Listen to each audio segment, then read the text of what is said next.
Grid Manager er en prisbelønnet innovativ virksomhed, der har en vision om at levere ægte smart grid. Et intelligent elsystem, der kan reducere virksomheders og institutioners energiforbrug med 35-45%.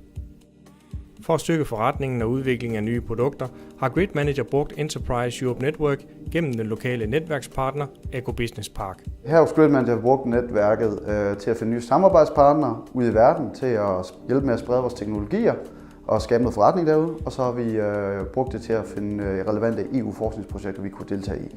Helt konkret har vi fået en rigtig god samarbejdspartner i Spanien, et energiselskab der hedder Ifernova. Og vi er i dag aktivt med i et stort Smart Grid EU-projekt, som startede op her oktober sidste år. Via netværket har Grid Manager fået nye europæiske kontakter. Det har skabt en ny filial og fremskyndet udviklingen af nye produkter.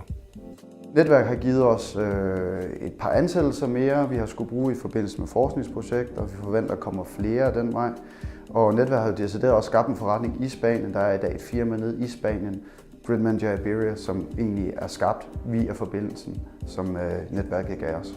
Grid Manager ser helt klart fremad til yderligere samarbejde i form af især EU-projekter og forskningsprojekter.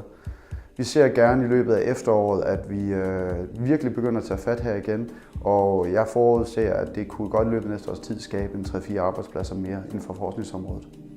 Enterprise Europe Network kan hjælpe virksomheder med at skabe frugtbare kontakter, der ellers kan være meget tidskrævende at etablere. Hos Grid Manager er man ikke i tvivl om udbyttet af samarbejde med Enterprise Europe Network. Jeg kan kun sige til andre, især mindre virksomheder, at der er ingen grund til ikke at deltage, hvis man vil ud i forskningsaktiviteter ude i verden.